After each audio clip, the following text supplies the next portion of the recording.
warahmatullahi wabarakatuh. Halo semuanya, perkenalkan nama saya Tasya Karensa Ramadhani dari Prodi Pendidikan Vokasional Tata Rias.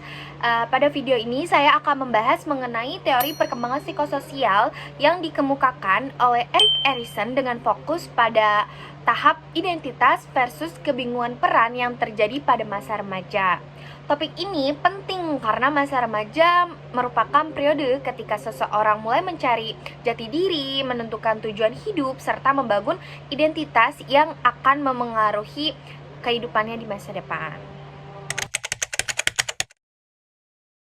Erik Erikson adalah seorang psikolog perkembangan yang mengemukakan bahwa perkembangan manusia berlangsung sepanjang kehidupan. Menurut Erikson, setiap individu akan mengalami konflik atau krisis psikososial pada setiap perkembangan. Konflik tersebut bukan sesuatu yang negatif, melainkan tantangan yang harus diselesaikan agar individu dapat berkembang secara sehat.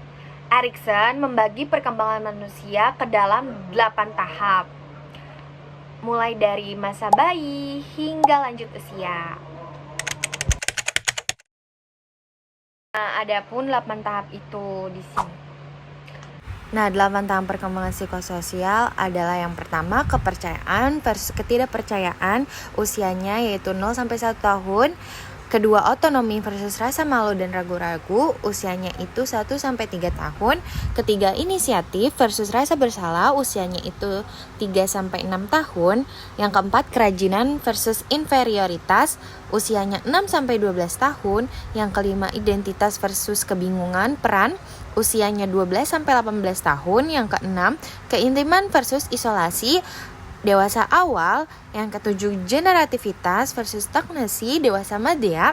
Yang kedelapan, integritas versus keputusasaan, dewasa akhir. Pada video ini pembahasan akan difokuskan pada tahap kelima, yaitu identitas versus kebingungan peran. Pada tahap kelima, usianya sekitar 12 hingga 18 tahun. Pada masa ini, remaja berusaha memahami siapa dirinya, apa minat dan bakatnya, serta bagaimana perannya dalam masyarakat.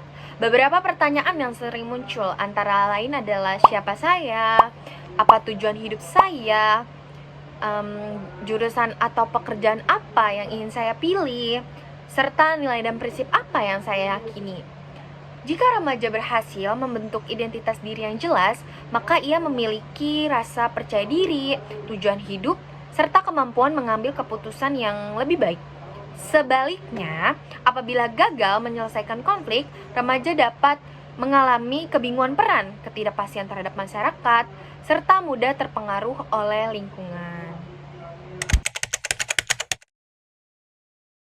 Pembentukan identitas merupakan salah satu tugas perkembangan yang paling penting pada masa remaja. Pada tahap ini, remaja mulai mengeksplorasi berbagai kemungkinan mengenai masa depan seperti pilihan pendidikan, pekerjaan, pergaulan, hingga nilai-nilai yang ingin dianut. Menurut Erikson, proses pencarian identitas tidak terjadi secara instan, melainkan membutuhkan waktu dan pengalaman. Oleh karena itu, remaja seringkali mencoba berbagai aktivitas, komunitas, serta peran sosial untuk menemukan hal yang paling sesuai dengan dirinya. Ketika proses ini berjalan dengan baik, remaja akan memiliki rasa percaya diri yang lebih kuat serta mampu memahami kelebihan dan kekurangan dirinya. Sebaliknya, apabila remaja mengalami kebingungan peran, mereka dapat merasa tidak yakin terhadap dirinya sendiri. Mereka mungkin kesulitan menentukan tujuan hidup, mudah berubah pendirian, atau mengikuti keputusan orang lain tanpa mempertimbangkan keinginan pribadinya. Kebingungan peran juga dapat menyebabkan rendahnya kepercayaan diri dan kesulitan dalam mengambil keputusan penting. Oleh karena itu, remaja membutuhkan lingkungan yang mendukung agar dapat mengeksplorasi identitas dirinya secara positif. Selanjutnya, faktor-faktor apa aja sih yang memengaruhi identitas remaja? Pertama, faktor keluarga. Keluarga memberikan dukungan, nilai, dan arahan yang membantu remaja mengenali dirinya. Yang kedua, faktor teman sebaya. Teman sebaya menjadi tempat berbagi pengalaman dan memengaruhi pembentukan identitas sosial. Yang ketiga, faktor sekolah. Sekolah membantu mengembangkan kemampuan akademik, keterampilan sosial, dan potensi diri. Yang terakhir itu ada faktor media sosial. Media sosial dapat menjadi inspirasi, tetapi juga dapat menimbulkan tekanan sosial jika tidak digunakan secara bijak. Contohnya, seorang siswa SMA yang sedang memilih jurusan kuliah, ia mencoba mengikuti berbagai kegiatan, mencari informasi, serta mempertimbangkan minatnya sebelum menentukan pilihan. Contoh lainnya adalah remaja yang aktif dalam organisasi sekolah untuk menentukan kemampuan dan potensi dirinya. Proses tersebut merupakan bagian dari mencari identitas yang dijelaskan oleh Erik Erikson. Kelebihannya yaitu menjelaskan perkembangan manusia dari lahir hingga lanjut usia dan menekankan pentingnya faktor sosial dan perkembangan individu. Adapun kekurangannya yaitu tidak semua individu mengalami tahap perkembangan dengan cara yang sama dan perbedaan budaya dapat memengaruhi proses perkembangan seseorang.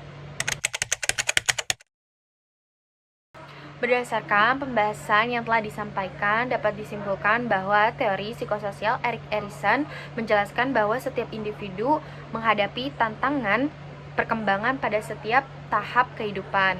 Pada masa remaja, tantangan utama adalah membentuk identitas diri dan menghindari kebingungan peran. Dukungan dari keluarga, sekolah, teman sebaya, dan lingkungan sangat penting agar remaja dapat berkembang menjadi individu yang percaya diri dan memiliki arah hidup yang jelas.